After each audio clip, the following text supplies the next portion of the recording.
Welcome back to Surviving and Thriving, where we share with you the things that we have learned as we have transitioned our family from struggling to survive disease to thriving right smack dab in the midst of it, in the hopes that something that we share with you will help you, enlighten you, and encourage you as you transition your family from struggling to survive disease to thriving right smack dab in the midst of it.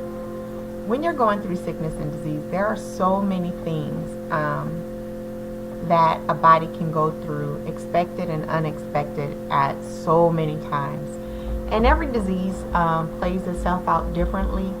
But in many diseases out there, you may find that there's times where you're really struggling. And I have found that my caregiver is my husband and my children.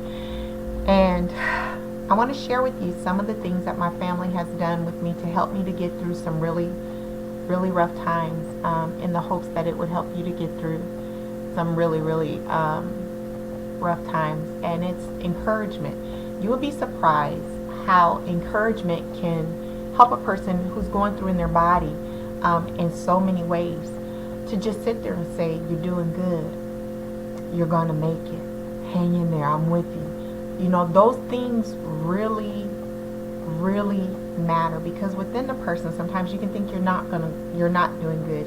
Whether you verbalize it or not, you may think that you're not going to make it. But for someone to say, you're going to make it, you're doing good, it means so much. You can't even place a value upon it, because it can't be measured, because that has that much of an impact on one's life, or at least it did with me. But most people would have that impact on.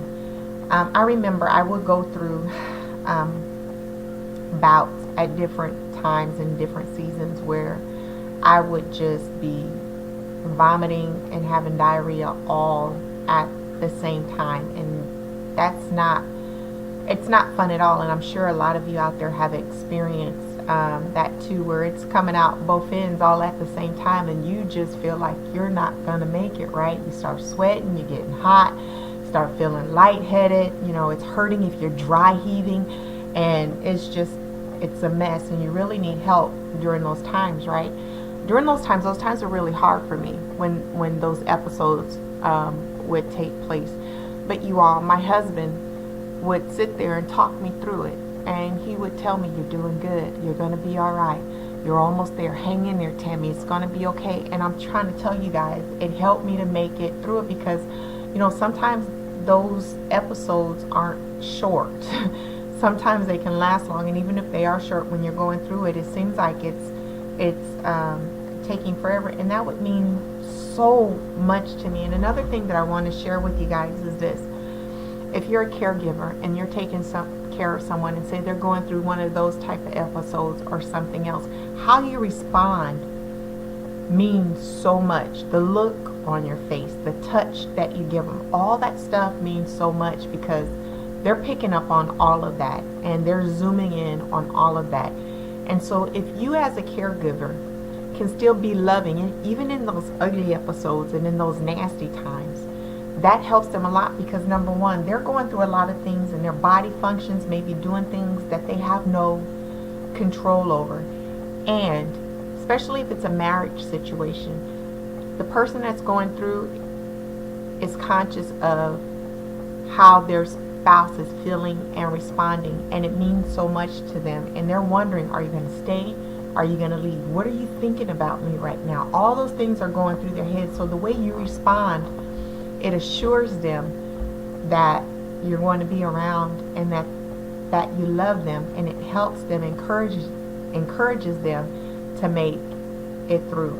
You know, so if they're vomiting and you're holding their hair back and telling them it's going to be all right, you're going to be okay, and they're seeing, you know, they know you've seen it come out the bottom and come out the top, and you're not acting grossed out, that means a lot to them, because they have no control over that. Now, you might be grossed out, but don't show it to them, because it means a lot. And because I know there are some times where, you know, just to see someone vomit may make you want to vomit, right? And you got that natural gag effect, right? I'm going to tell you something. If you have to turn away or look away and still be there, that's fine. If you have to stay out the room, that's fine, but still speak to them even if you're outside the room. One of the worst things you can do is see your loved one going through something like that and just shut the door and leave them in there and just be like, ugh, I can't handle that right now. Sometimes if you can't handle it, even if you have to step out the room, just let them know, look, I'm right here. I'm with you. You know, we're going to make it through this. You're doing good. That makes a difference. You know, it makes a huge difference. And I know it's so hard for you all caregivers because you have to see a lot and experience a lot and do a lot. You know, a lot of caregivers have to clean up not only the vomit, but the poop, right? And change diapers and do all kinds of things. And you have to see things that is really grossed out. But the person who's being cared for, you all, don't make them feel embarrassed about it because they don't have any control over it and they don't want to be doing that. And they're going to feel more comfortable about fighting and getting through the things that they're going through if you create an environment where they can feel secure in who they are with you. That it's okay, that you're going to love them no matter what they do, no matter what they look like, no matter what you see. So if you're not able to do it, still be there for them and love them in the way that you can. If you can't stay in a room with them, kind of verbalize it.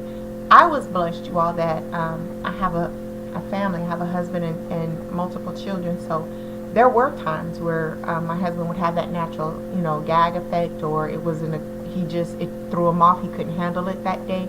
He would step out the room and encourage me, but my children would be in there. And sometimes if he couldn't be near it, he couldn't even hear it. My children would be there fanning me, holding the bag so I can throw up, pulling my hair back, you know, doing all the things that they needed to do to take care of me. But as soon as it was over, he was right back there. And I didn't fault him for that, you guys, because he was always there many times when I was throwing up on him, or, you know, it was coming out the other end. And because of that, I could balance that out. So if you're a person who's going through, give your caregiver some leeway. It's not easy. Think about you. You know, you might not have a stomach to deal with that stuff a lot. So the mere fact that they're doing it is an awesome thing. And make sure that you let your caregiver know, thank you. I appreciate you being there for me. I appreciate your encouragement. I appreciate how you helped me through that episode. Encourage each other, strengthen each other. It'll do a lot for both you and your caregiver. Remember, in all things, do you. I appreciate you guys watching and tuning in. Until next week. Bye.